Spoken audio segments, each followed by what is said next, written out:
Legal.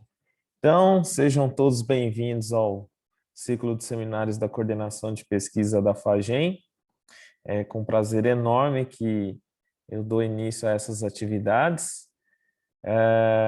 Esse ciclo de seminários, estamos com a pretensão de que ele ocorra mensalmente, e essa primeira apresentação de seminários, nós entramos em contato com o Núcleo MET, coordenado pelo professor Elcio, o qual agradeço muito pelo empenho em convidar as palestrantes, né? E nós temos aqui uma excelente representação de nossa ex-colega apenas no CNPJ, mas continua sendo nossa colega de trabalho, professora Lina Nakata, e também teremos a apresentação da professora Luciana Carvalho, atual chefa nossa no curso de coordenação, na coordenação do curso de administração, né? E, professor Elcio, gostaria de que Vossa Senhoria desse a honra do início da apresentação, pode ser?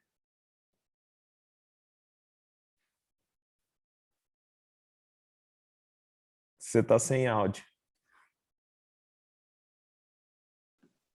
Pronto, agora sim, né? Isso. Isso. O erro tradicional dessa época, né? Ficar mudo, né? Boa tarde, Flávio. Obrigado pelas palavras iniciais aí. O prazer é todo nosso poder contribuir com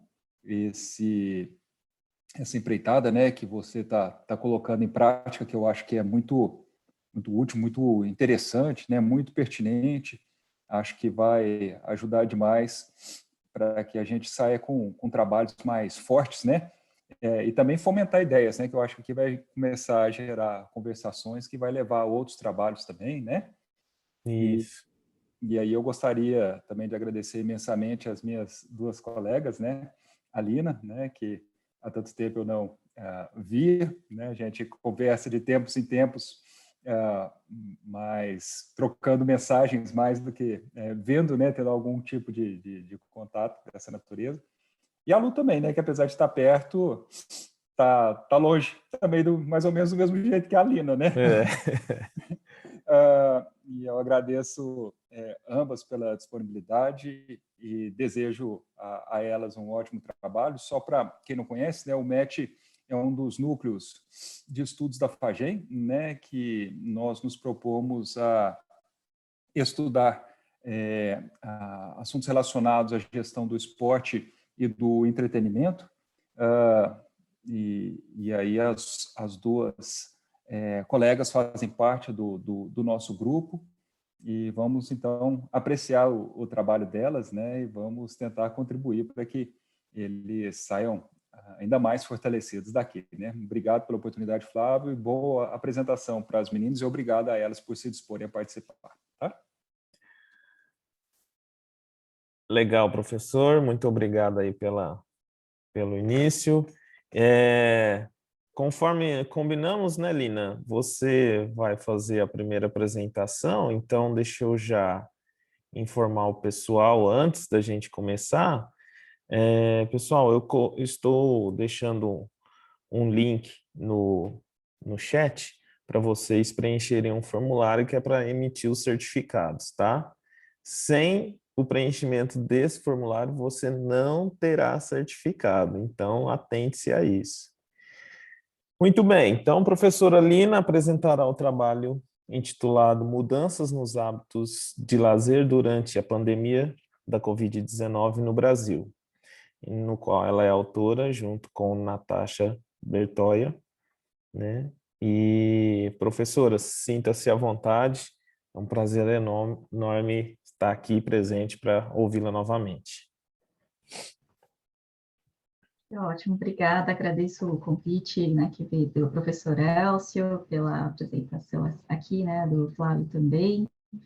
Né, estou muito feliz de estar com vocês de novo, né, já que a gente está bem perto, né, dos quadradinhos, então é sempre bom vê-los também. Eu vou compartilhar aqui a apresentação, tá? Explicar um pouquinho sobre, né, como foi a pesquisa, um pouco dos resultados, espero ouvir também, né, críticas, sugestões, o que que a gente pode encaminhar daqui para frente, apesar de já ter mais ou menos um pouco de ideia, né, do que pode ser feito. Essa pesquisa, né, com essa parte de mudanças de hábitos de lazer durante a pandemia da Covid-19 no Brasil, né, na verdade veio de um recorte de uma pesquisa que tinha um outro objetivo e que, no fim, a gente conseguiu identificar essas outras características que foram bem interessantes. Então, Natasha e eu, né, preparamos um questionário com o objetivo de entender, primeiro, se as gerações, os grupos geracionais se confirmavam com as características que nós tínhamos das inscrições, né, dessas gerações pela literatura norte-americana, porque a gente queria ver se esses hábitos e formas de aprendizado no dia a dia das pessoas mudou por causa do que foi necessário, né, do isolamento social devido à pandemia da Covid-19. Então, a gente tinha essa intenção de primeiro ver as diferentes gerações e como que essas gerações aprendem, né? E aí a gente queria saber se, por acaso, também os hábitos e algumas atividades do dia a dia se alteraram, porque isso poderia também influenciar na nossa pesquisa. E como essa parte ficou bem interessante, foi um recorte que a gente acabou utilizando e também levando para um congresso internacional.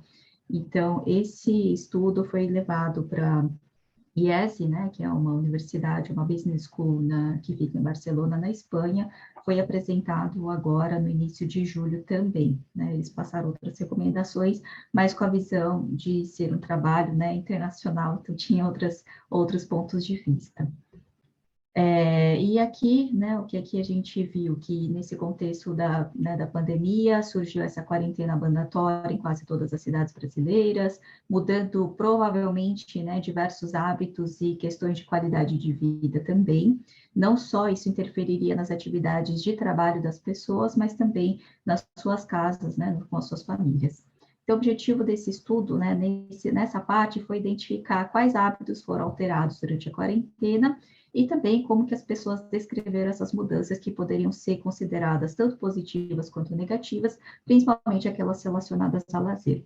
Mas como eu comentei, né, inicialmente a intenção era ver estilo de aprendizagem, expectativas de aprendizagem das pessoas, e a gente acabou perguntando sobre essas questões de mudanças de hábitos também.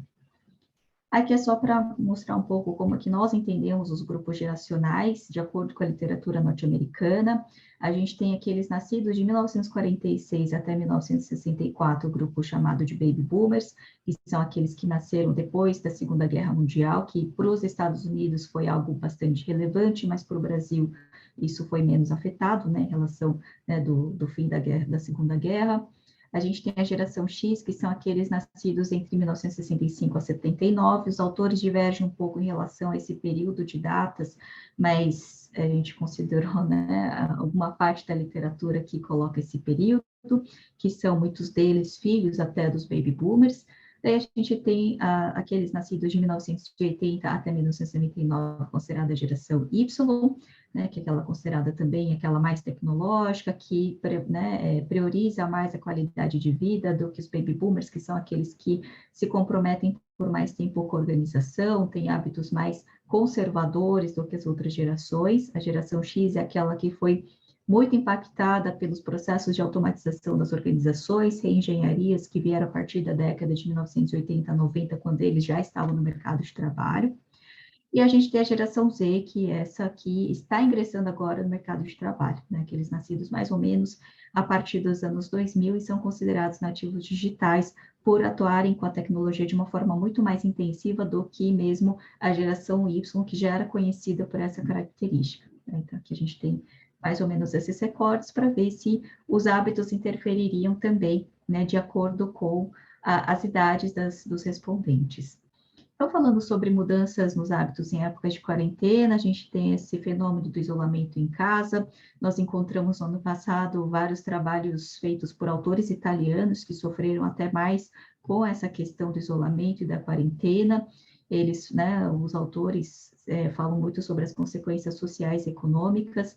que a sobrecarga de trabalho foi gerada tanto para quem tinha atividade de home office no trabalho, como para aqueles que tinham os estudos por meio de ferramentas tecnológicas, né, fazendo com que impactasse o dia a dia, a rotina, limitasse atividades físicas, dificultasse acesso a espaço externo, academias, entre outras atividades, e que essa interrupção causou um certo tédio, que também está associado ao consumo de alimentação mais calórica, e eles comentam na pesquisa deles que na população italiana, aquele período de quarentena mais rígido, os italianos em média engordaram 1,5 kg, né, por causa dessa alimentação mais calórica e dentro de casa.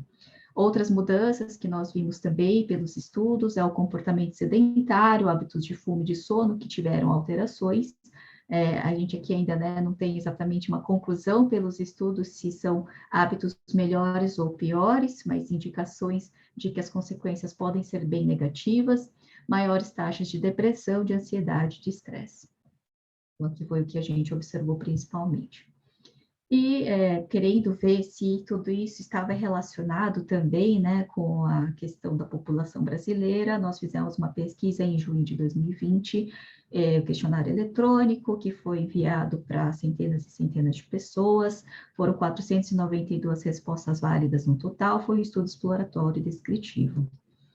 Em relação aos resultados, a gente tem várias características, né? Mais ou menos 60% do total são mulheres, a média de idade 42 anos, só 7% indicou não estar trabalhando, era um pré-requisito da pesquisa, porque a gente queria relacionar com trabalhadores, mas mesmo assim a gente teve esse 7% de pessoas que não estavam trabalhando no momento, 60% deles trabalham na iniciativa privada, tem alguns que estão na iniciativa pública, ou tem também, né, um percentual significativo de empreendedores, tem um negócio próprio, né, e autônomos. A gente tem também um percentual muito grande de pessoas com uma alta escolaridade, então, inclusive, né, quase 1/5 deles tem o doutorado completo, mais de 40% são docentes, isso foi contaminado pelos contatos das pesquisadoras, né? Então, cada um buscando mais contatos, a gente acabou tendo também um perfil que não é muito comum. 1/3 da amostra tem uma renda de mais de 10 salários mínimos, por exemplo. Então, é uma amostra, de certa forma, elitizada. Mas, de qualquer forma, a gente seguiu, né, com esses 492 respondentes. A grande parte deles, 77%, são das gerações X e Y, até porque também são a maioria na população brasileira. A gente teve só uma pequena parte de geração Z que respondeu, né, infelizmente não é tão significativa, mas os baby boomers a gente teve um pouquinho mais. Em geral, os grupos não apresentaram as características relacionadas na literatura norte-americana. Então, esse foi o primeiro ponto. A gente já tinha uma ideia, uma premissa de que provavelmente aquilo que a gente lia sobre as gerações, as 4 gerações aqui mencionadas, não teria uma relação forte, porque a gente pediu para a pessoa colocar ali frases, itens de frases que mais se pareciam com a característica dela, né, ela como pessoa. E a gente viu que várias pessoas foram ali se descrevendo com algumas características, não tinham limite nem de mínimo nem de máximo, e várias dessas atribuições não combinam com as características que nós temos. O interessante foi que, quanto mais jovem o respondente, mais combinou, né? Então, a geração Z estava muito bem descrita, eles sim, que eram uma pequena minoria da amostra, teve um bom match ali, né, entre o que eles dizem que são e o que a literatura descreve, né, de como eles são. A geração Y bateu ali mais ou menos pela metade, não teve uma frequência boa, mas os baby boomers e a geração X se distanciaram bastante.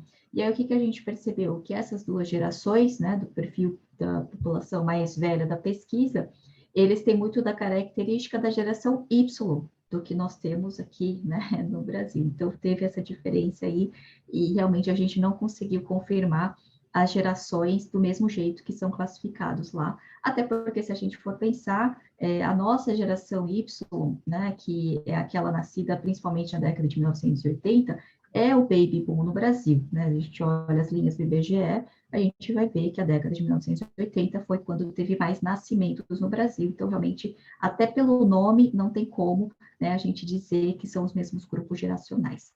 Mas, considerando, né, os grupos de acordo com as suas idades, a gente tem aqui alguns resultados sobre atividade de lazer, né, que é o tema daqui da pesquisa. A gente viu, por exemplo, que aqui em relação à adaptação sobre os novos hábitos, né, de uma forma geral, para alguns, né, a gente perguntou, a gente deu essas opções, nada mudou, ou mudou muito e me adaptei, mudou muito e não me adaptei, mudou pouco e me adaptei, mudou pouco e não me adaptei.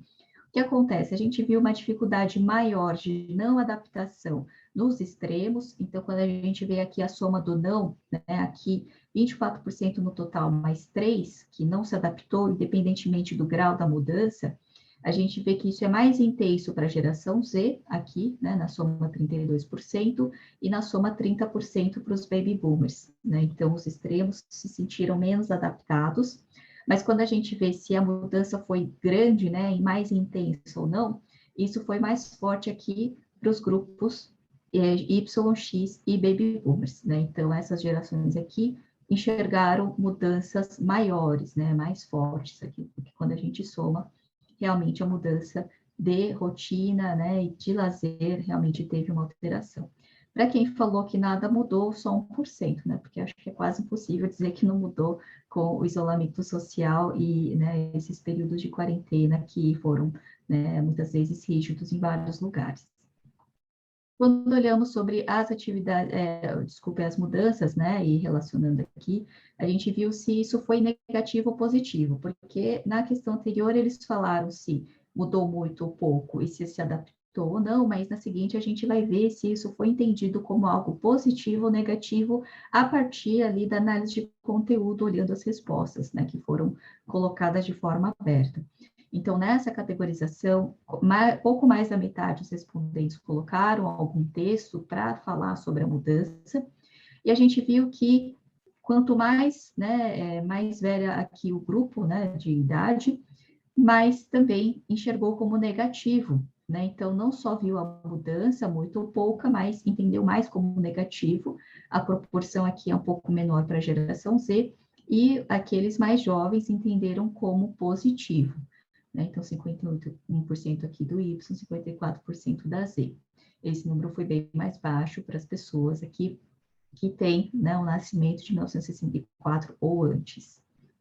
E no total é quase igual, né? Bem parecido aqui a proporção de positivo e negativo. Dentre aqueles que falam, né, que os aspectos foram negativos nessa mudança, o que é que eles relatam? E aqui foi feito um processo de categorização. Primeiro ponto aqui que aparece é de não ter práticas esportivas, né? Então, quando a gente fala de atividades, eles remetem a atividades esportivas, isso aqui está mais ou menos igualmente distribuído um pouquinho mais para a geração X. O que foi mais apontado aqui no total, metade comentou, é de não ter atividade de lazer externo, né? Então, atividades outdoor, que são feitas fora de casa, pode ser em academia, em clube ou até mesmo na rua. Isso impactou bastante com um aspecto negativo, principalmente aqui para os mais jovens, né? Isso aqui sobrecarregou de uma forma mais acentuada.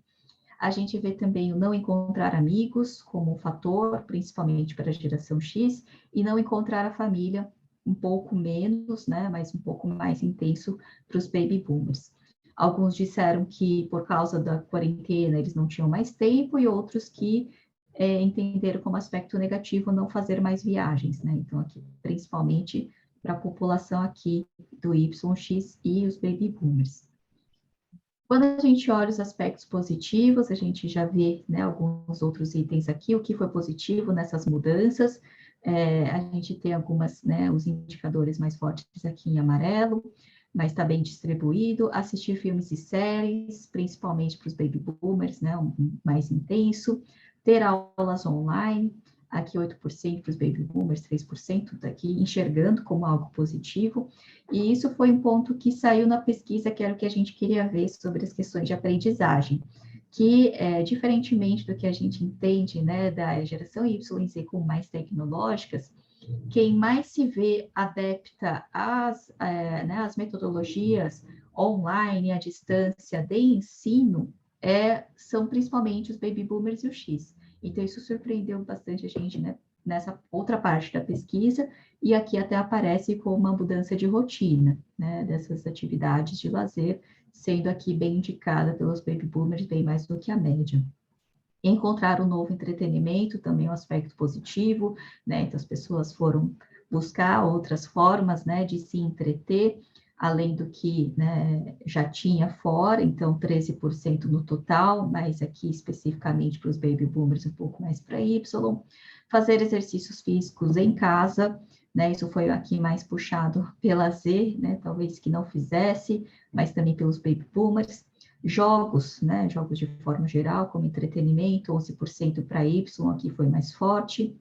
Lazer em casa com a família, mais forte para X, mas também pela, né, idade e filhos, a gente viu que 35% mais ou menos da amostra total tinha filhos com alguma dependência, né, ou seja, ou porque são muito pequenos, ou porque tem alguma limitação, e quase metade não tinha filhos, né, então a gente entende que aquela faixa que mais tinha filhos era principalmente aqui, né, na geração X. Leitura, hábitos de leitura, foi mais intenso aqui na geração Z, eu sei que tem pouca gente, né, mas foi onde eles apontaram essa mudança, 10% do total, e aspectos de ter mais tempo também apareceu para 6% das pessoas. Alguns comentam sobre um ponto positivo de ter vários acessos a tecnologias, né, então a gente chamou de apoio tecnológico, e aqui 12% do total ficou bem distribuído entre as gerações. Se alguém quiser comentar, perguntar, fique à vontade. Aqui é sobre as mudanças nos hábitos, né? Aqui se mudaram, não mudaram, né? A gente tem o percentual, mas o que a gente viu aqui em relação a sono e alimentação, o que a gente queria saber, né? Se isso melhorou ou piorou, como a gente viu na literatura, grande parte viu, né, essa situação piorar. O que a gente observou de bem interessante é que a gente viu mudanças na alimentação, mas 22% uma alimentação melhor e 20% uma alimentação pior. Então, aqui não tem uma tendência, né, de quem está melhor ou pior. O ponto que chama atenção aqui é que a geração X foi aquela que mais apontou uma alimentação pior, né? Então, aqui é um ponto já que chama atenção. A Y aqui meio que repetiu a média, né? E a alimentação melhor, que, claro, um número muito baixo, mas foi puxado principalmente pela Y e pela Z. O sono pior apareceu em 17% das vezes e o sono melhor 17%. Então, a gente viu que, né, alterou para todo mundo, porque para que nada mudou, quase não tem o percentual, mas para quando muda, ele muda para pior ou muda para melhor, né? Depende de quem a gente vê. E aqui esse sono melhor, ele foi mais, né, intenso para a geração Z, um pouco menos para as outras, que provavelmente estão mais sobrecarregados também. Né? Quando a gente fala ali da literatura, essa sobrecarga de trabalho, de estudos e de um novo contexto foi bastante, né, diferente para todos. Então, aqui a gente tem essas mudanças nos hábitos. Então, quando a gente vai ver, né, de uma forma geral, desculpa, esse aqui está errado. As considerações finais aqui que nós temos, né, em relação a esses dados é que os grupos geracionais no Brasil não têm as mesmas características que são relatadas e descritas na literatura norte-americana. Quase todos os respondentes tiveram hábitos alterados, alguns para pior, alguns para melhor, mas principalmente essas alterações aconteceram nos pilares biológicos e sociais, de acordo com a literatura que a gente tem de qualidade de vida. Quase metade dos respondentes apontaram muitas mudanças nos hábitos relacionados ao lazer, né? E tanto as pontas ali, os extremos, os mais velhos, os mais jovens da pesquisa, foram aqueles que tiveram mais dificuldade para adaptação, né? E atividades sociais são muito importantes para esses dois grupos.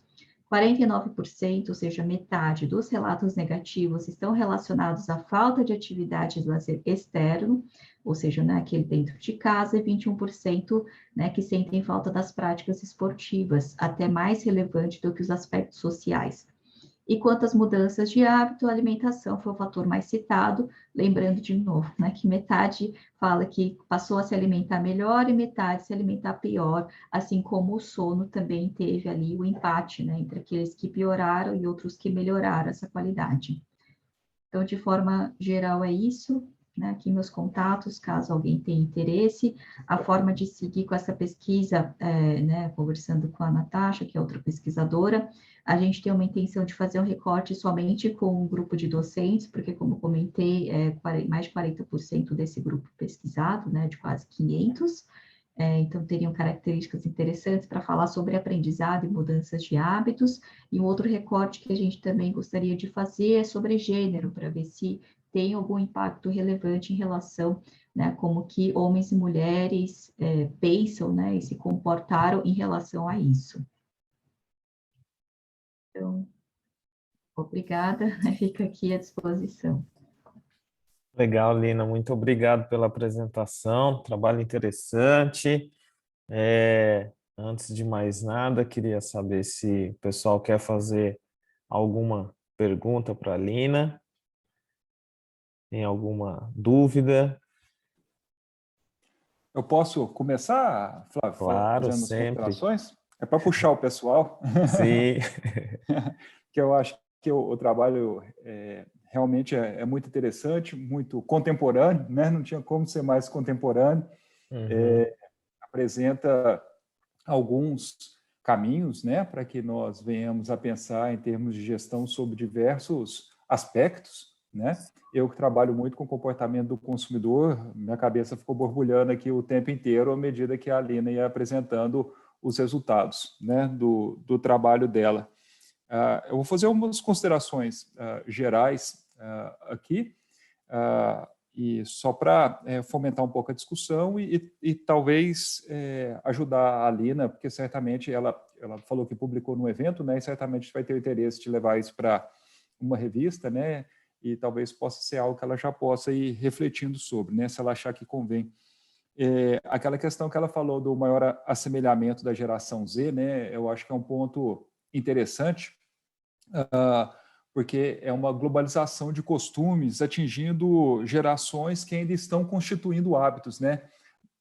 Que não têm ainda hábitos tão arraigados quanto os elementos de gerações anteriores, né?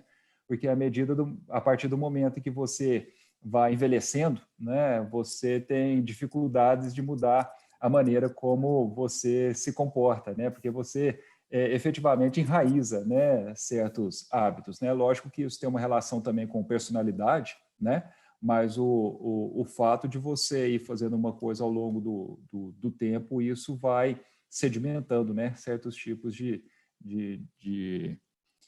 comportamento. Então, pode ser se não for abordado, né, um viés de análise, né, que pode ser dado Uhum. a esse elemento, né? Aquela questão da adaptação, né?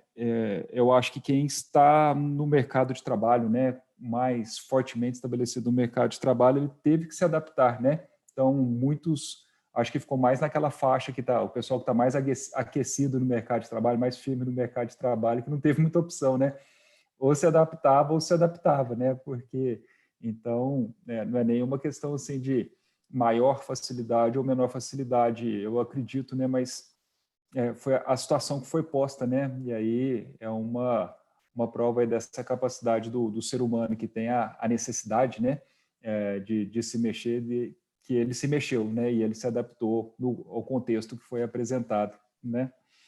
E por outro lado também, né? A geração Z, né? Aí já é um pai falando, né?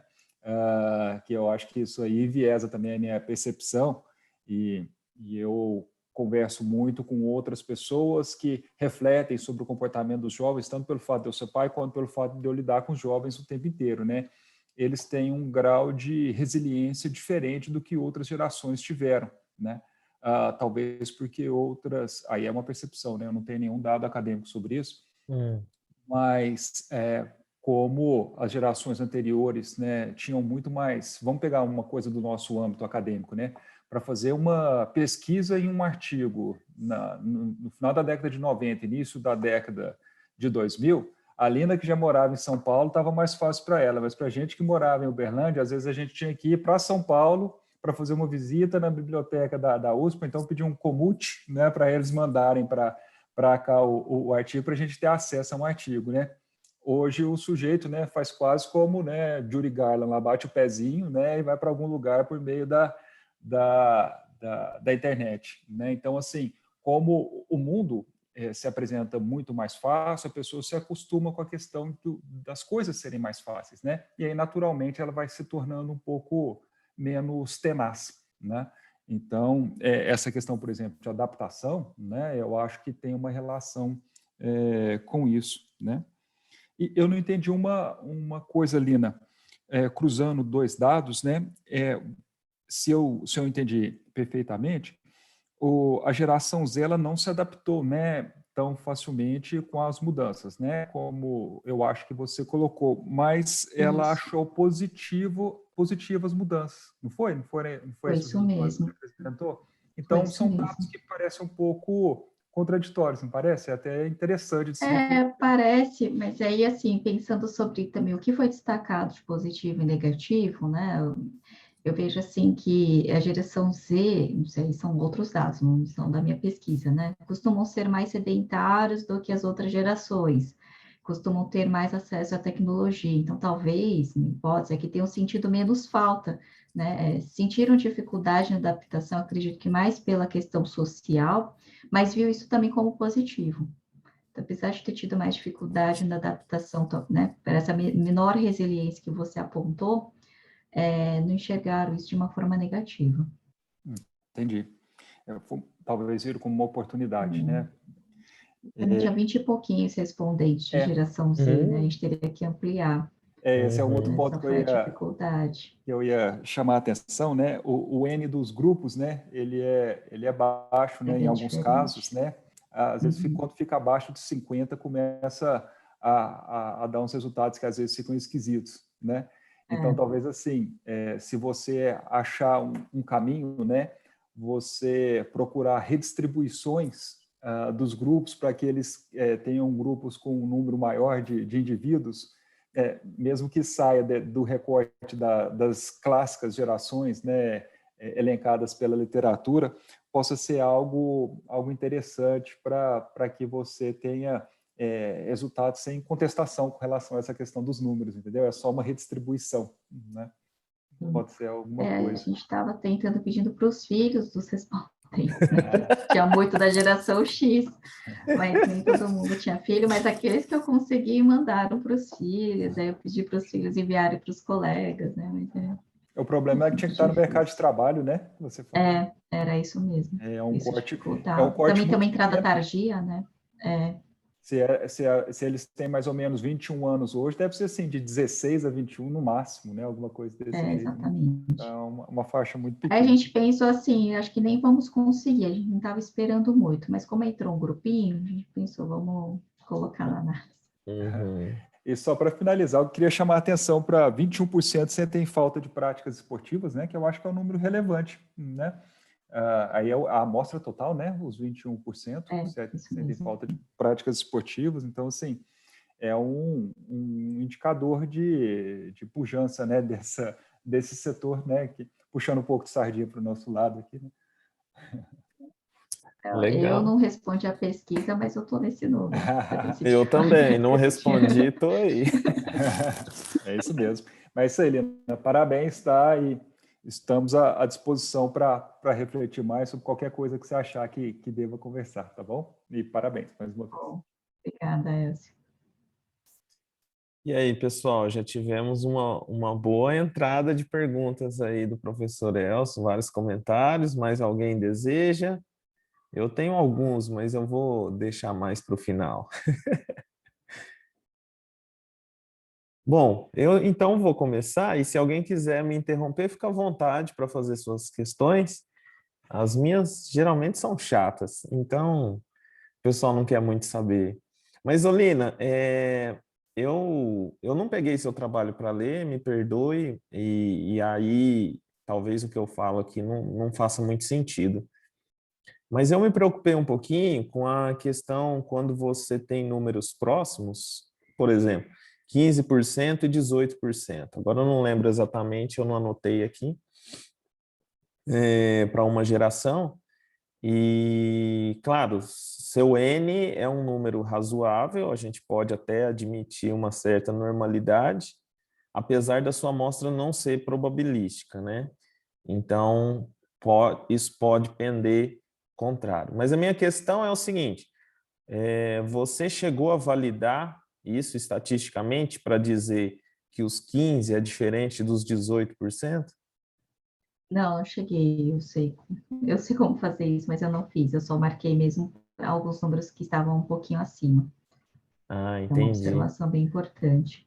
É porque a hora que a gente olha para esses números, né, a gente afirmar, dado a uma amostra não É porque probabilística, que são já tem poucas um viés. observações. E a gente Uhum, tem poucas observações. Então, quando você diz lá 6, né, da geração Z, né, acho que uhum, 6 tiveram sono melhor, sono pior, e 7 tiveram sono pior. Então, quer dizer, uhum. né, o outro restante é um grupo muito pequeno, para eu afirmar que mudou isso daí. Mas, de repente, a minha dúvida e se eu aumentar esse N um pouquinho mais, será que essa resposta prevalece? Talvez não, né? Ainda que tenha esse problema da amostra, aí eu fico um pouco receoso de olhar para esse número para tomar como afirmações um pouco mais contundentes, né? Apesar do trabalho ser, assim, acredito que vá se aproximar desse resultado, mesmo não sendo uma escolha bem definida, alguma estratificação que seja, né? Até porque são seres humanos que estão respondendo ali e todo mundo passou por isso, né, praticamente que de forma equivalente. Uhum. E eu não sei se você tem na sua pesquisa, aí é uma outra questão, população de baixa renda que participou dessa pesquisa. Você tem esse tipo de Sim, informação? eu tenho, a gente perguntou a renda, por isso que eu até comentei, né, que um terço da pesquisa tem uma renda alta, né, mais de 10 salários mínimos, e aí a gente tem um recorte, sim, de pessoas que têm renda mais baixa. Ah, legal. Porque Seria interessante, né, porque realmente a pandemia não afetou igual, né, a todos. exato. E você falar assim, eu me preocupei um pouco com isso, porque vamos estimar, né, esse problema da educação, principalmente. A gente aqui passou por vários problemas de tomada de aula, né, retomada pelo ensino remoto, justamente porque aproximadamente 50% dos nossos alunos vêm de um, não vamos dizer uma renda boa, né, mas isso é uma renda vem de escola pública, então ali você pressupõe que é um pessoal já que não tem uma mil maravilhas de condição para retomar esse tipo, porque ele vai ter problemas de diversas frentes que aquele de média ou alta renda não vão ter, né? Mas Uhum. legal. Essa Seria um era um, recorte importante também. é, E, com e certeza, né, os hábitos podem ser mais negativos do que positivos, né? uhum. E a literatura, basicamente, é norte-americana que aborda esse tipo de estudo. Os estudos de gerações, sim, os estudos de mudanças de hábitos foram principalmente os italianos, que já tinham os papers publicados nesse assunto. Hum. Talvez agora não, né, que já é 2021. Esse ano passado era só por parte da Itália que teve isolamento social mais forte. Ah, legal. Então, fica aí uma abertura de possibilidades, né? Já que nosso, a nossa pós-graduação tem muito de interesse na regionalidade, né? Aqui fica uma excelente oportunidade de trabalhar um pouquinho, né? Se o pessoal em determinadas regiões tem comportamentos e hábitos diferentes durante a pandemia, né? Até, ó, pode trabalhar junto com a Lina, pode trabalhar com o italiano, pode trabalhar com o americano, né? Abrem diversas possibilidades. Legal, Exatamente. gente. Carla, Oi, tudo bem? Olha, vocês estão me tudo. ouvindo, né? Acredito que sim. Tô Sim. com um pouco de barulho aqui, mas acho que vocês vão conseguir escutar a minha. Na verdade, é uma sugestão. Oi, Lina, pra gente Oi, conhecer, Carla. tudo bem? Tudo bem? eu gostei bastante da tua proposta. Eu acho que, às vezes, esses assuntos de Covid, de quarentena, por vezes a gente pode ficar um pouco retraído em pesquisar isso, porque já tem um grande volume de pesquisa, e ficar pensando, não vai ter nada que eu vou poder contribuir. E a gente sempre tem, especialmente considerando que o Brasil tem um contexto especial, específico. E sabe o que eu fiquei pensando enquanto estava apresentando e o Flávio estava falando também? Uma coisa que eu tenho pensado há um tempo já, e daí eu queria só lançar essa ideia, que a gente tem um monte de ideia e a gente não consegue executar todas as ideias que a gente tem.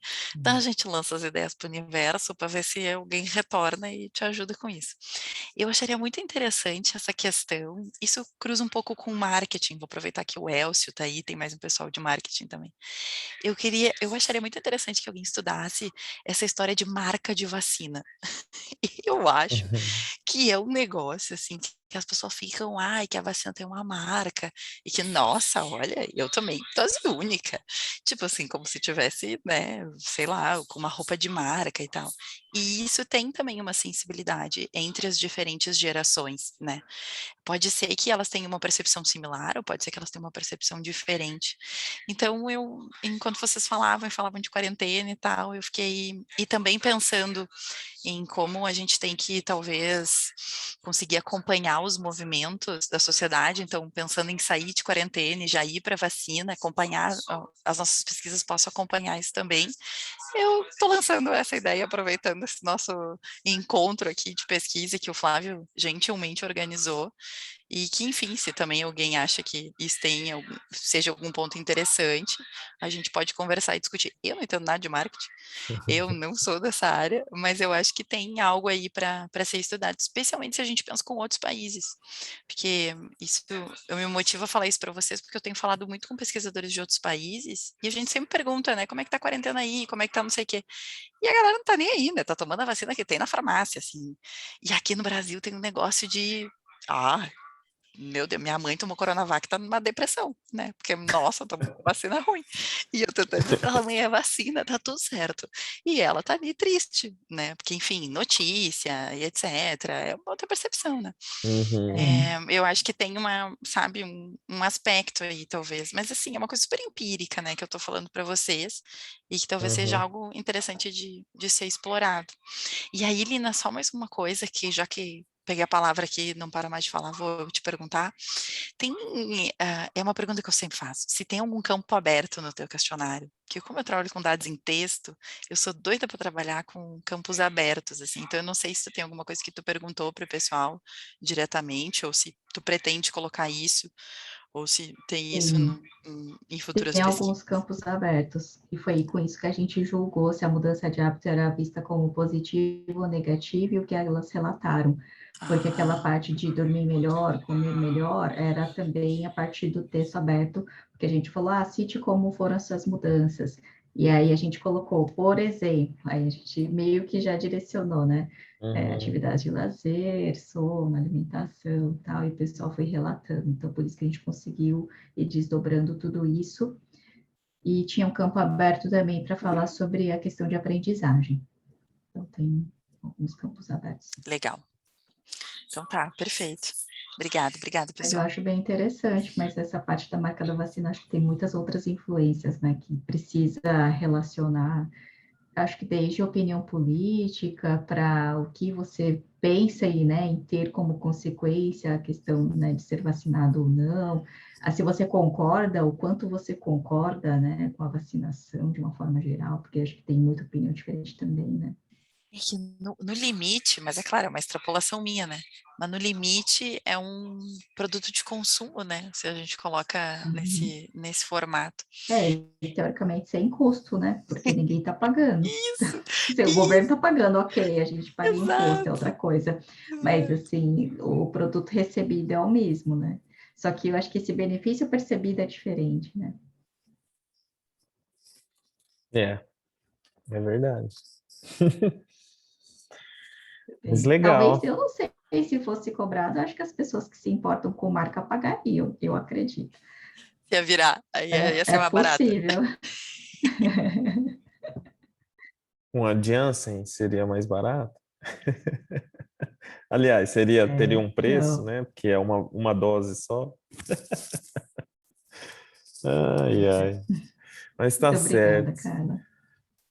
Bom, acho Obrigada, Flávio, que também. mais perguntas o pessoal pode enviar, né? A professora Lina deixou o e-mail dela, podem enviar para mim, que eu também posso retornar para ela. Né, pessoal, agradecer imensamente a participação da professora Lina aqui, muito obrigado. E vamos agora então para a segunda apresentação da noite, né? Agora com a nossa não menos, nada mais, nada menos ilustríssima professora Luciana Carvalho, né? Luciana. Obrigado, parabéns, parabéns, Lina, pelo trabalho, viu? Ficou excelente. Vou compartilhar aqui.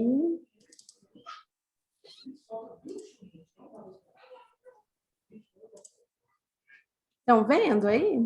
Sim, professora. Sim? Tá bom. Bom, primeiramente eu quero agradecer ao Flávio pelo convite e principalmente parabenizá-lo pela iniciativa. Eu acho que é muito importante essa oportunidade de nós estarmos discutindo pesquisa e de estarmos aproximando, né? Você vê a Alina está lá, nós estamos aqui trocando experiências. Eu acho que isso que faz alavancar a nossa pesquisa. Então, parabéns pela iniciativa, Flávio. Esse trabalho, né, é um trabalho de iniciação científica da Alice. Infelizmente, a Alice não pôde estar aqui por questões de trabalho, e aí eu estou aqui para apresentar. Então, nós desenvolvemos isso dentro da iniciação científica dela. Nós ficamos em segundo lugar da melhor iniciação científica da UFO nesse ano, com esse trabalho. E nós tem como título, né, o trabalho Investimento em Intangíveis e Desempenho Esportivo, Evidências para Times Brasileiros. Bom, quando a gente fala em futebol, né, a primeira coisa que vem é o time do coração, é o amor ao time, ao futebol, e ele é realmente uma paixão nacional. Mas há muito tempo ele deixou de ser só a paixão e também hoje é um negócio. Nós temos uma importância econômica, né, do futebol, ele movimenta muito dinheiro, movimenta tanto com transferências de jogadores, como com vendas e transmissões de TVs remuneradas, então ele tem uma importância econômica também, né? E tudo isso, né, essa mudança de deixar de ser apenas uma questão meramente esportiva e passar a ser um negócio, veio acompanhada com mudanças na legislação. Então, em 2003, a gente tem uma mudança na legislação que passa a exigir dos times de futebol que eles apresentem demonstrações financeiras.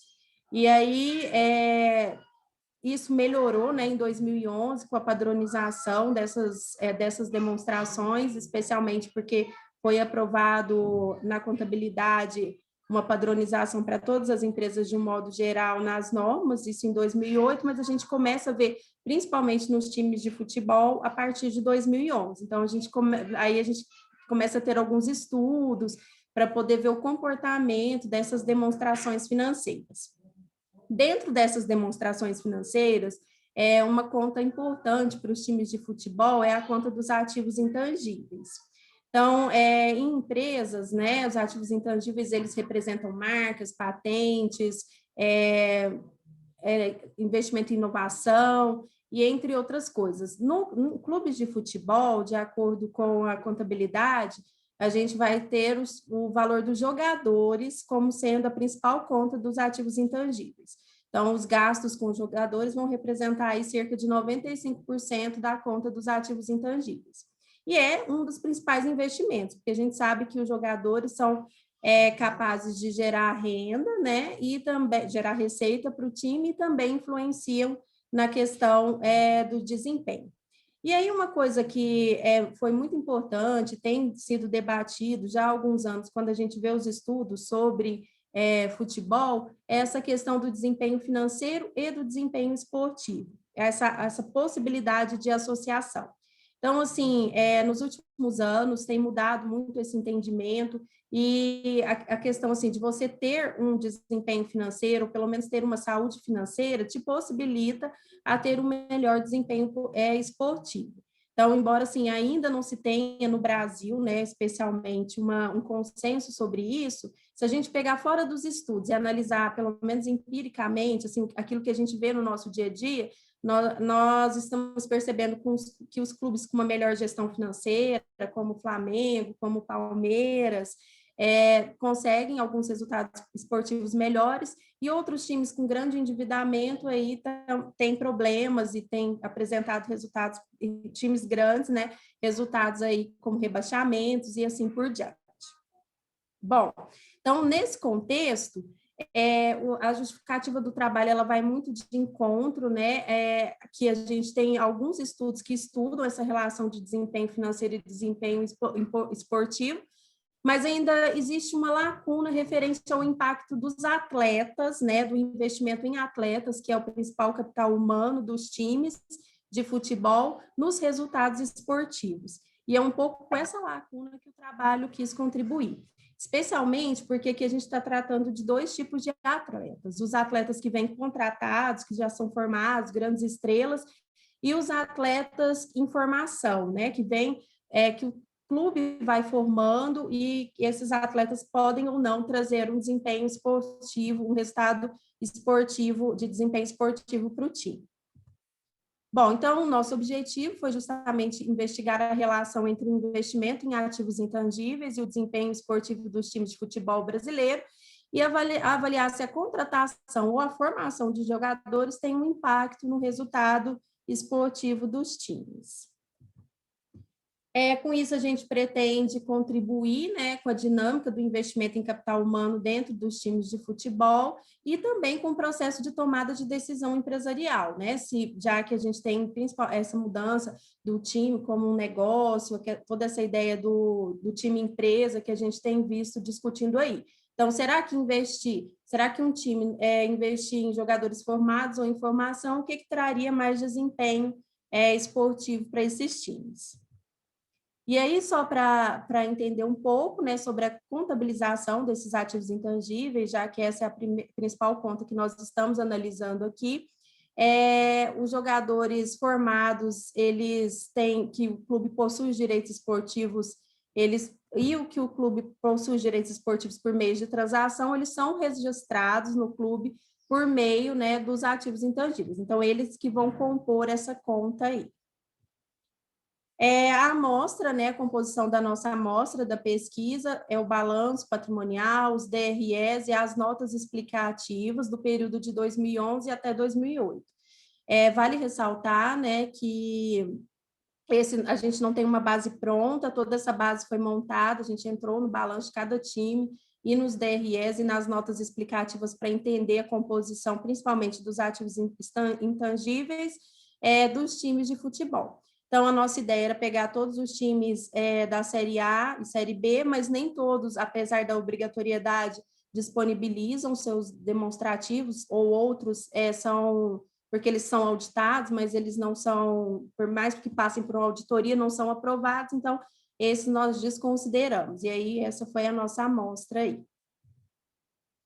Bom, como variável dependente, que é a nossa proxy, né, de desempenho esportivo, nós utilizamos o ranking nacional da CBF, que é divulgado anualmente, e ele engloba diversos campeonatos, tanto nacionais quanto internacionais. Então, o ranking lá vai ter um ranking do primeiro, aquele que mais ganhou títulos, as melhores posições, então eles têm a demonstração deles de como faz, né? Que no caso do nosso trabalho a gente colocou como sendo um apêndice. E uma outra forma de desempenho esportivo foi a posição no Campeonato Brasileiro, por nós reconhecermos que ser o principal campeonato que nós temos hoje. Então, foram essas duas variáveis de proxy de desempenho esportivo que nós utilizamos. Como variável explicativas, nós pegamos o tamanho do time, representado pelo ativo total, a intensidade do intangível, que seria o valor do intangível dividido pelo ativo total, a intensidade do valor dos atletas profissionais, aí a gente pegou só o valor dos profissionais dentro do intangível, a intensidade dos atletas formados ou em formação, que seria outra conta lá, que nós analisamos os atletas da base, né, que a gente fala, é mais comum quando a gente vai falar de futebol, falar que são os atletas relacionados à base. o endividamento do time, a liquidez corrente e o retorno sobre o ativo. Bom, e aí nós estimamos 6 modelos, né? No primeiro modelo, com os 3 primeiros modelos com o ranking nacional da CBF, e a intensidade do intangível, a intensidade dos atletas contratados e a intensidade dos atletas formados. E é a mesma coisa, né, para a posição no Campeonato Brasileiro.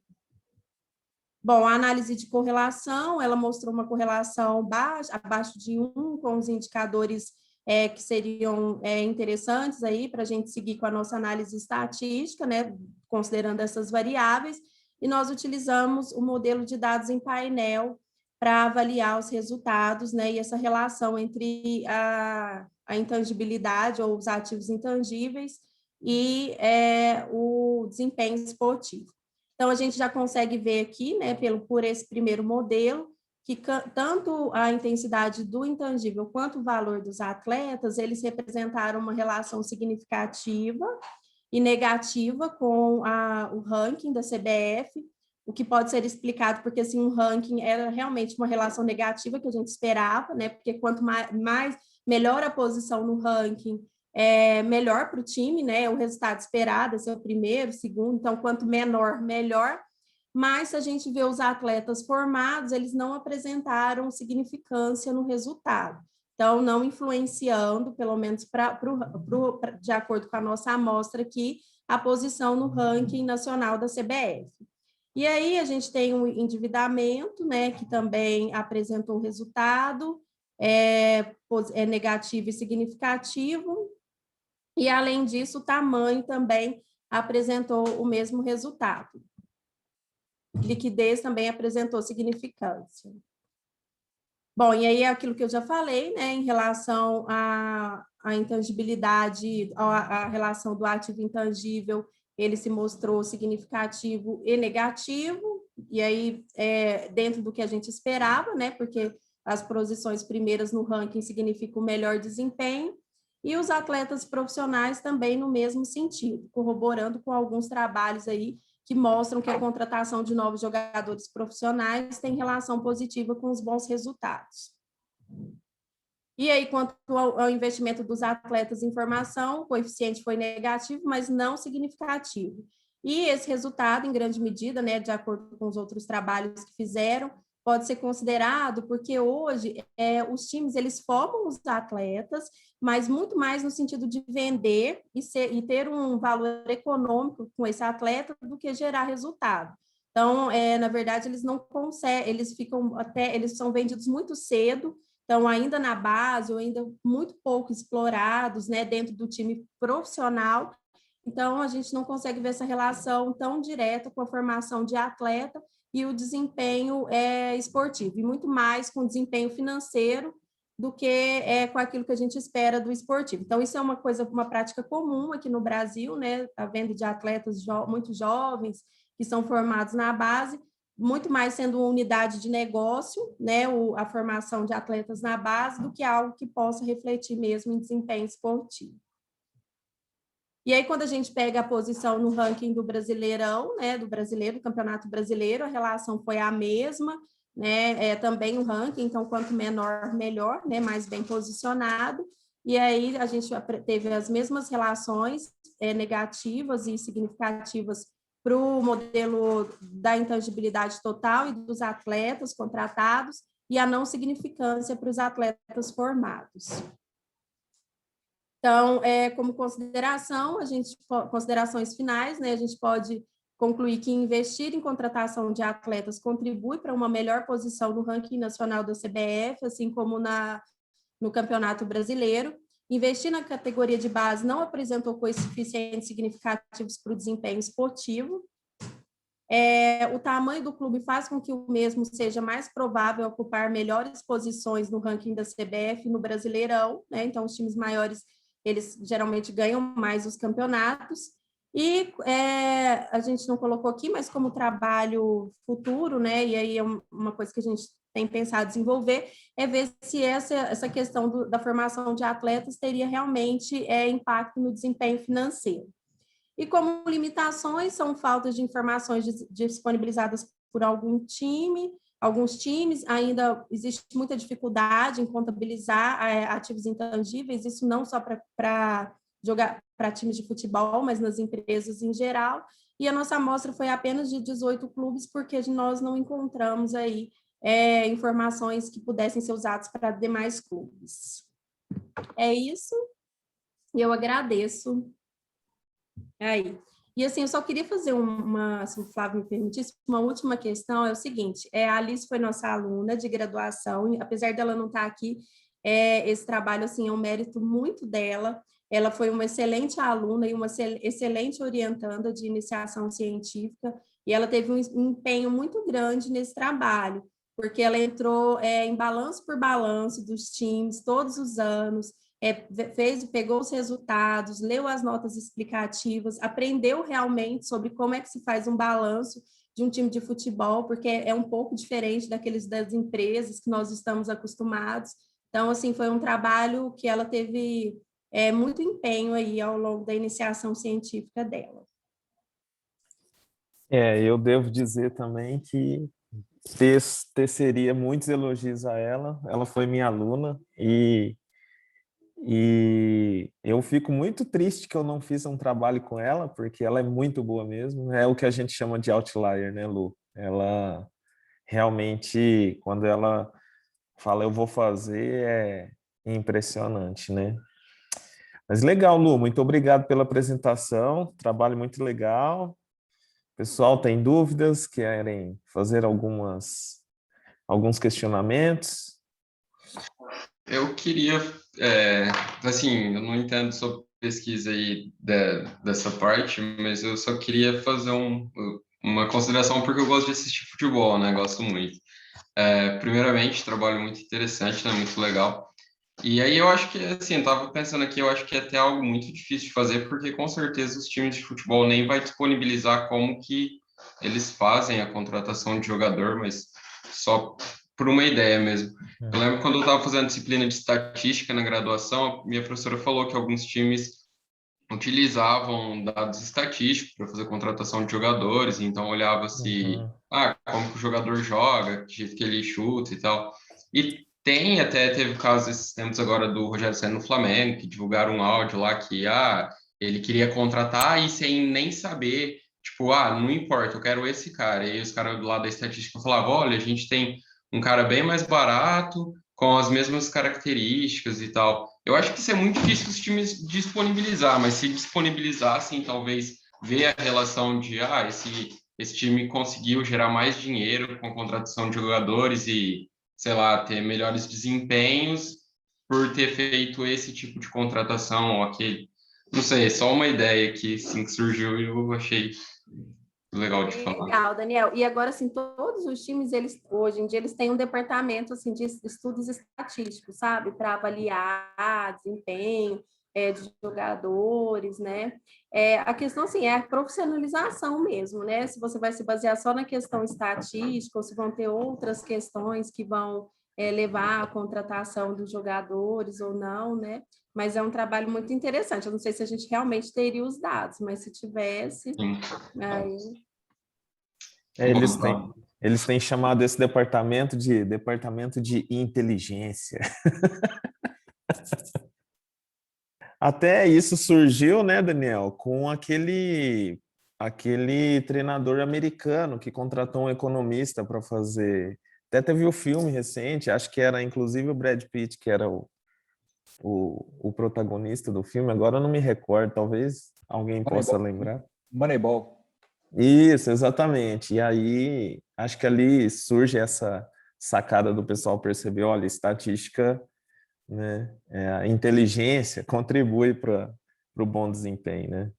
Inclusive o Jonah Hill, que é o cara que faz o papel do Paul de Podesta naquele filme, ontem ele teve o contrato dele renovado em uma equipe de futebol americano que ele já trabalha há uns 4 anos atrás, desde uns 4 anos, e o time saiu de uma posição pífia que ele tinha para chegar tipo assim, como se fosse a semifinal do campeonato de futebol americano, entendeu? Que é o Cleveland Browns. Então, é um assunto muito interessante que o Daniel trouxe à tona aí. E só para pegar carona no que ele falou, o time que ganhou o campeonato francês ano passado que é o Lille. Eu tinha esquecido o nome aqui, eu estava pesquisando. O Lille, ele se utiliza do serviço de uma empresa brasileira que atua na Europa para fazer um mapeamento de diversos jogadores, aonde ele apresenta a melhor relação custo-benefício desses jogadores. Então, eles adquiriram uma série de jogadores que não são não têm tanto destaque, né? Mas que apresentam uma boa relação custo-benefício, e eles superaram o PSG, né? Que foi um clube que faz, né, investimentos altíssimos, né? Até superando o que a UEFA, né, que é a entidade europeia, coloca como limite para gasto, que é o que eles conseguem ter de receita ao longo do ano, né? E eles fazem uma maquiagem desses dados, né? Ou conseguem fazer com que esses dados sejam muito maiores do que a média, porque o fluxo de dinheiros na entrada do PSG ele é quase que infinito, né? Porque os donos são os patrocinadores, né? E o patrocínio é de uma empresa, não é de uma empresa, é de um país, né? De um estado, que é, se não me engano, o Catar, se não me engano, né? Então, é uma lógica que, teoricamente, né, seguindo os achados aqui do trabalho da Lu e da Alice, né, certamente corroboram ao longo do tempo, né, mas nesse ponto específico do ano passado, né, da temporada passada, conseguiram quebrar essa lógica, né, por meio desse trabalho aí de inteligência, como o Flávio colocou, né. Então, é bem interessante esse assunto e ver essas possibilidades de variação, né? Como que isso pode ser, de certa forma, esse padrão pode ser quebrado, né? Uhum. Porque, em última instância, isso pode ser maléfico para o negócio, né? Eu acho que a grande contribuição do trabalho das meninas é uma percepção de como que gerencialmente eu posso intervir para que isso não passe a ser um padrão, né? Porque uma das grandes graças do esporte é a imprevisibilidade, né? Senão o esporte passa a ser um filme que a gente assistiu, né? Que às vezes a gente até gosta de assistir, mas perde um pouco da graça se assistir o filme novamente, né? Se você souber que todo ano o Flamengo e o Palmeiras vai ganhar, né? Vai perder um pouco da graça da expectativa que você tem com relação ao campeonato, né? Então, para mim, então, vai perder totalmente. Assim. Olha, fazer esse trabalho de futebol para mim não está sendo fácil nesses últimos anos, viu? Eu imagino. E aí, né, a gente tem exemplos aí ao redor do mundo, né, de como que se pode controlar isso com o que se chama de cap, né, tanto com gasto de contratações quanto com gastos salariais, né? Nos esportes americanos isso é muito comum, né? Agora, na Fórmula 1, isso vai ser utilizado a partir do ano que vem, né? As equipes não vão poder gastar mais do que míseros 145 milhões de dólares por ano, né? Dinheiro de pinga, né? E por que isso vai acontecer? Para diminuir, né, aquela lacuna que tinha de uma Haas para uma Ferrari, por exemplo. A Ferrari tinha quase que recursos ilimitados e a Haas, se conseguisse um budget de 100 milhões, 80 milhões, era muita coisa, né? Para tentar fazer com que a competitividade aconteça. Então, assim, essa descoberta, né, essa verificação científica que o trabalho da Lu e da Alice teve, né, ele se aplica também a outros esportes, e é até interessante expandir, né, essa busca para outros esportes e ver como que isso é observado, né? No beisebol americano é muito verificável isso também. O New York Yankees é o maior vencedor da história, e como eles não têm esses limites de gastos, né, se observa que isso acontece muito em função da capacidade limitada de gastos que eles têm, se comparado, por exemplo, com o time lá de Cincinnati, que é uma cidade lá do meio dos Estados Unidos, que não tem nem 1/10 da repercussão que um time de uma cidade como Nova York tem. Emendando aí nisso, é minha forte crítica com relação ao sistema de financiamento desses clubes, né? Porque você pega Flamengo e Corinthians, o que esses clubes recebem tanto de patrocínio quanto de televisão é algo estratosférico próximo dos outros times, né? Você tem o Palmeiras recebendo um pouquinho mais, mas tem um patrocinador que vai lá e cobre tudo, né? Até posso brincar aqui que, né, a dona da Crefisa pagou alguns boletos durante a final de um campeonato aí, porque o VAR, olha, deu uma boa ajudada, né? Mas não vem ao caso. Mas essa é uma questão, Lu, que eu me preocupei com esse trabalho no sentido da validade dessa informação. Porque quando você pega tamanho, então você pega ativo total, então o Flamengo é conhecido por gerar alguns jogadores em que ele pega o intangível dele, e aí eu acho que o valor que eles colocam no intangível deve ser alguma coisa próximo da multa rescisória. Eu não sei, né? Precisaria dar uma olhada com calma. Mas se fosse isso, né? Ele e o Santos, por exemplo, pegam esses valores e colocam lá na Lua, né? Então, valores que são impraticáveis. E a hora que vai efetivamente ocorrer o negócio, e aí, se for realmente esse valor, é um pouco mais honesto. Porém, né? Muitos brasileiros, né? Meninos querem jogar no Flamengo, querem jogar no Corinthians. Mas isso não significa, então, que esses jogadores vão se formar nesses times. Mas talvez a relação com o endividamento e o tamanho fique prejudicada aí no meio da história.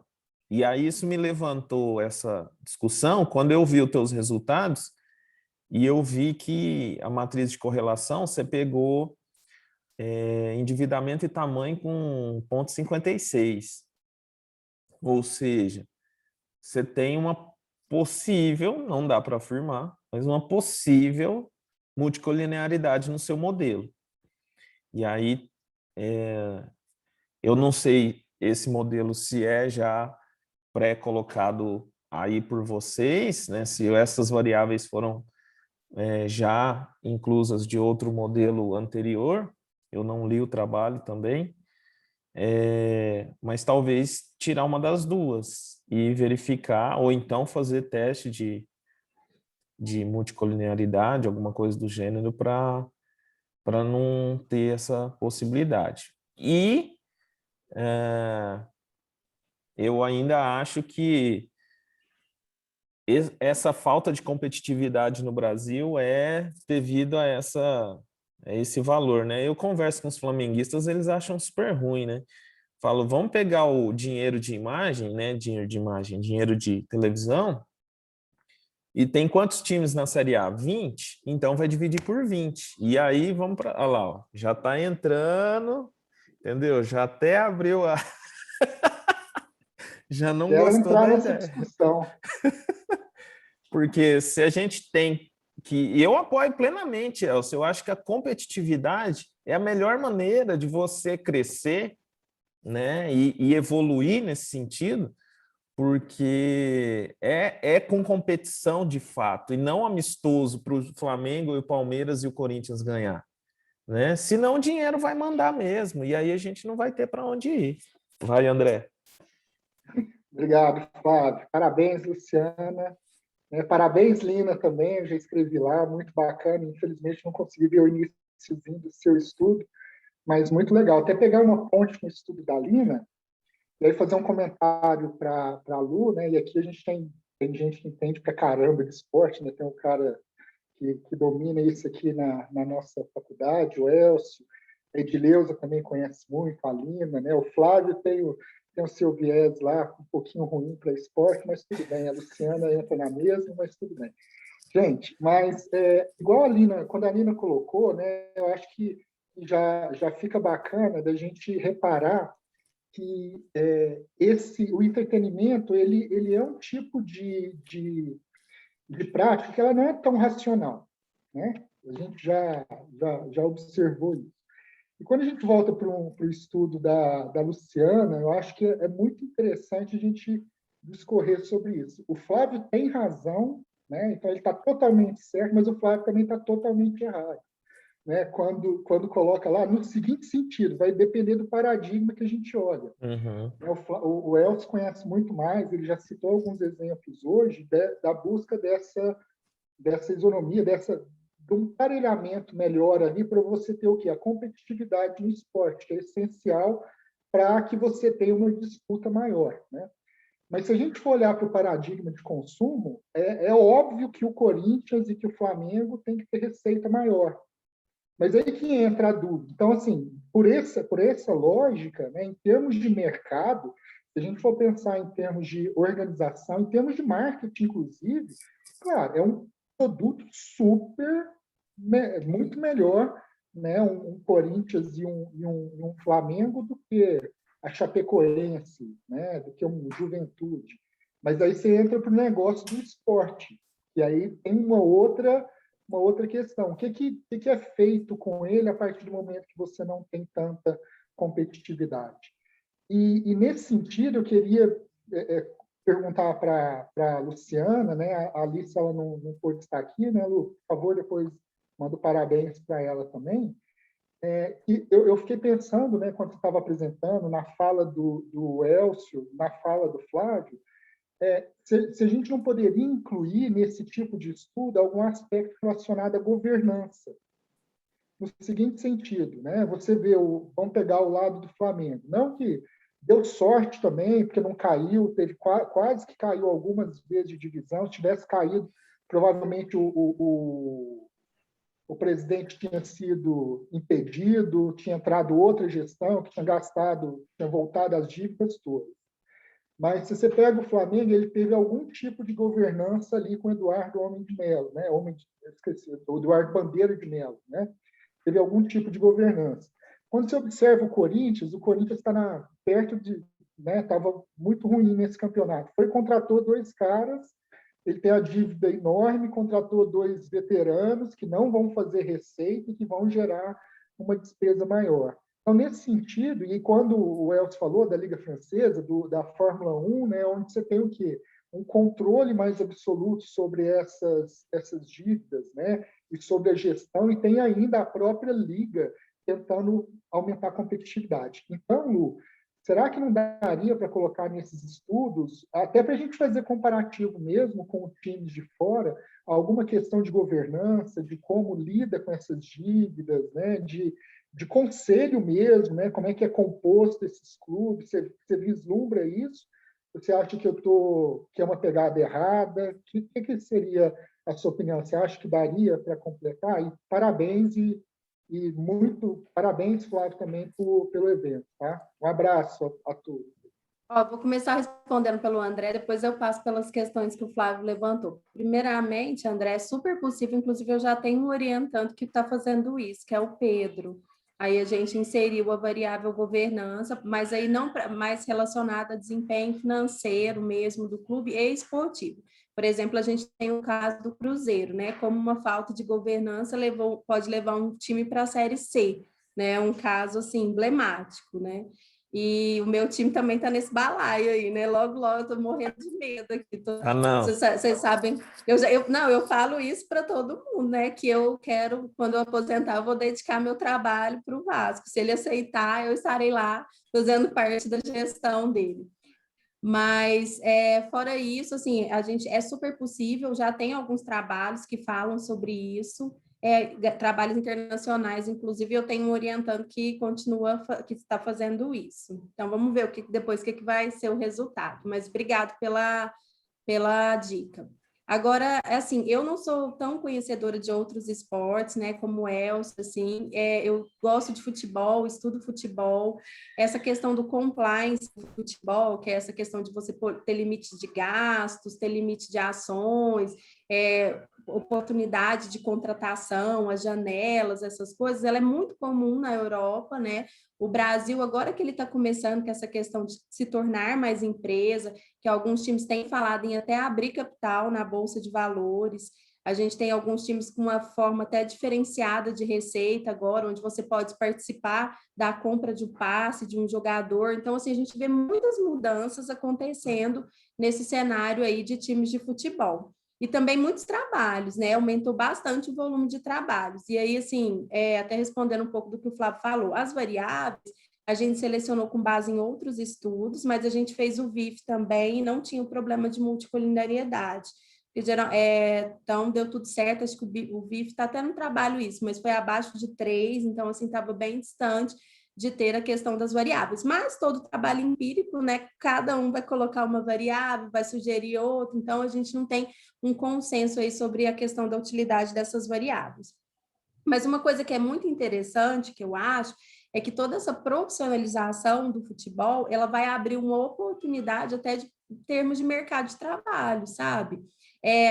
Já mostrou que, claro, que tem um fator imprevisível, isso sempre vai continuar, mas que uma boa gestão, ela pode levar, né, a possibilidade de melhores resultados, porque daí você pelo menos tem jogadores que recebem salários, você pode contratar jogadores.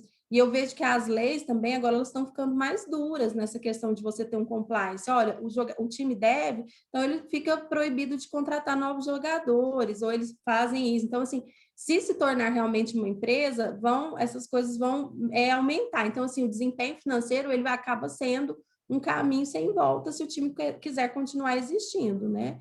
E aí, imagina se a gente abre capital de um time na Bolsa de Valores, ou se a gente tem alguma possibilidade, que acho que agora o Cruzeiro está fazendo uma forma de alavancar recurso, o Atlético Mineiro também tem umas coisas diferentes, porque aqui a principal fonte de recursos dos times é transmissão, né? Mas se você pegar na Europa e pegar um balanço dos times lá, não é. Né? Lá, e isso os times brasileiros eles têm tentado mudar, é muito mais sócio torcedor, é patrocínio, é vendas de camisa. Então, assim, aqui também precisa expandir essa questão de não ficar só na questão da transmissão. Inclusive, acho que o Flamengo que quer quebrar esse paradigma, né? Não aceitou o contrato com a Globo e assim por diante. Então, a gente vai ver mudanças aí nesse cenário, é um mercado em movimento. Mas, assim, são trabalhos futuros, sabe? São ideias, assim, coisas que eu estou lendo e que eu estou pensando para fazer depois, mas ainda são perspectivas, né? Sim. De toda forma, Lu, eu acho que cabe uma união com o Elcio de maneira mais abrangente para a gente montar uma base de dados sobre os clubes, e não só de futebol, mas de modalidades aqui brasileiras e também internacionais, de modo que a gente possa fazer estudos, né, mais abrangentes e não fique sempre naquela luta, né? Ah, será que tem essa informação? Ah, será que tem aquela? E aí a gente tendo essa base de dados disponível para a gente fazer esses trabalhos, isso pode ser bastante útil, né? E de repente ter alguma fonte aí, né, coordenador da PPGA, alguma fonte que a gente consiga um estagiário ou mesmo um estudante pós-graduação que vai e alimente isso anualmente, né? Uma vez que você tem o começo, né, os próximos anos você consegue manter a sua base atualizada e isso ser fonte, inclusive, para trabalhos fora da FAGEM, né? Não, e agora uma coisa interessante é que os próprios bancos estão fazendo estudos sobre os times, eles já vislumbraram uma possibilidade. Então, o Itaú, ele faz um estudo, acho que eu mandei até para o André, sobre os indicadores financeiros dos times, sabe? Então, assim, o mercado, ele está aí, a oportunidade, ela está surgindo. Então, você vê que até as próprias fontes de investimento tendo aí que vai ter mudanças nos próximos anos aí. Por isso que eu quero ir para o Vasco, gente, eu preciso ajudar meu time. Preciso prospectar. O André veio hoje só para ver eu falar bem do Flamengo, eu sei. Quando o Vasco estiver jogando aqui com o Uberlândia, vai ser mais fácil na Série B. Né? Que aí eu vou poder lá assistir com menor custo, né? Aí eu e o Elcio vamos gerenciar o Uberlândia e você o Vasco. Pode ser, combinado. Ô, Flávio, você torce para qual time, Flávio? Eu sou o melhor time do mundo, Tricolor Paulista. Qual? São Paulo, pô. São Paulo. Ah, São Paulo. Nossa, freguês, hein, Flamengo. Não, fica tranquila. Fazia 5 anos que o Flamengo não conseguia ganhar do São Paulo, tá aí chorando. Vocês sabiam que o Flamengo foi bicampeão sem ganhar do São Paulo, né? O senhor lembra disso? Então tá bom. Quer trocar? Não, de Gente, jeito você fica nenhum, não? de jeito nenhum. Gente, Parabéns, Flávio. valeu Parabéns demais. por Acho que Flávio, foi um. deixa eu só fazer um último comentário em cima desse Ah, elemento sim. que a Lu falou aí agora, que os bancos estão fazendo estudos, né? Esse movimento que teve para a criação da Superliga na Europa, agora no final do semestre passado, né? Ele foi muito motivado pelo potencial de aporte, eu acho que foi do JP Morgan, se não me engano. Eu não me lembro exatamente qual era o banco, de 4 bilhões de dinheiros. Aí eu não sei qual dinheiro que é, se é euro ou se é dólar. Sei que é dinheiro para caramba, 4 bilhões de qualquer coisa, né? Para os clubes que fariam parte da Superliga, porque os clubes estão numa pindaíba crescente aí, né? Em função deles não serem tão bem administrados assim, né? Porque a gente tem uma visão de que na Europa as coisas são bem feitas no futebol e não necessariamente é assim que acontece, né? E potencializado pela pandemia, né? Aí eles propuseram essa criação desse novo torneio continental, né? E eles condicionaram a criação desse torneio continental esse aporte de dinheiro, porque esse tipo de torneio que eles propuseram traria menos imprevisibilidade para as receitas, porque os mesmos, se não me engano, 15 times, né, André, que foi inicialmente convidados, né, eles sempre estariam disputando todo ano aquela competição europeia, algo que você não pode prever com os modelos de classificação atuais, né? Então, esse é um outro elemento interessante, né, para se atrelar aos indicadores financeiros, a questão da previsibilidade, né? O quão mais livre de riscos, né? Certamente isso agrada mais quem está investindo no negócio, né? E esse era um ponto nevrálgico, né?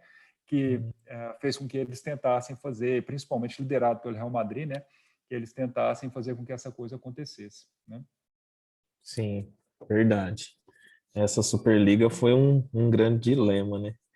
Mas, enfim, mais comentários, pessoal, mais contribuições, sugestões, críticas, evidências, Eu queria só teorias. destacar também uma coisa que a Carla colocou lá, um trabalho que a Carla colocou, e é interessante, né? Esses momentos, né, Flávio, que você está criando, como pode gerar informações para outros trabalhos, né? Eu orientei um trabalho recentemente, né, de tentar fazer previsão de desempenho de jogadores de uma posição específica do futebol americano, o quarterback, né? Na liga principal de futebol americana, a NFL, né? E ela está colocando aqui um trabalho específico Exatamente isso. que tem uma ligação total com o trabalho que eu orientei, né? Então, Sim. é interessante cada vez mais que isso aconteça, né? E a gente pode estender esse assunto depois, né? Tanto em grupos menores quanto até, né, um a um, né? Para que a coisa realmente melhore, né? O nosso processo de pesquisa se torne cada vez melhor, né? Com certeza. Maravilha. Acho que nós demos um grande passo aqui hoje com esse primeiro ciclo de seminários, né? Na verdade, o ciclo é todo um composto, mas a ideia é vários seminários a gente fazendo. Agradeço muito a participação da professora Lina, da professora Luciana, imensamente a organização promovida pelo professor Elcio, e eu espero encontrá-los novamente, né? Logo, para a gente se abraçar, tomar uma cerveja, entendeu? Comemorar todo mundo de volta nessa vida normal, né? Que a gente está louco para voltar, né? A gente achava que 2019 estava ruim, né? Pois é. Tá todo mundo querendo voltar para 2019 nesse momento, né? E logo, logo promover esse seminário fisicamente, né? Que aí a gente pode inclusive se reencontrar e fazer esses bate-papos sobre pesquisa, em especial com colaboradores de vários lugares, né? Quem sabe aí a gente tem algum internacional né? Aliás, hoje a gente tem um internacional, né? Que a Lina está lá na Holanda e veio aqui apresentar para a gente. Mas, enfim. Gente, é isso. Muito obrigado a todos. Em breve trago notícias do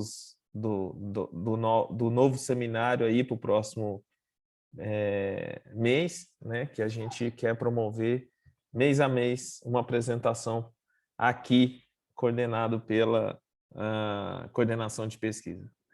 Um grande abraço e até mais, gente.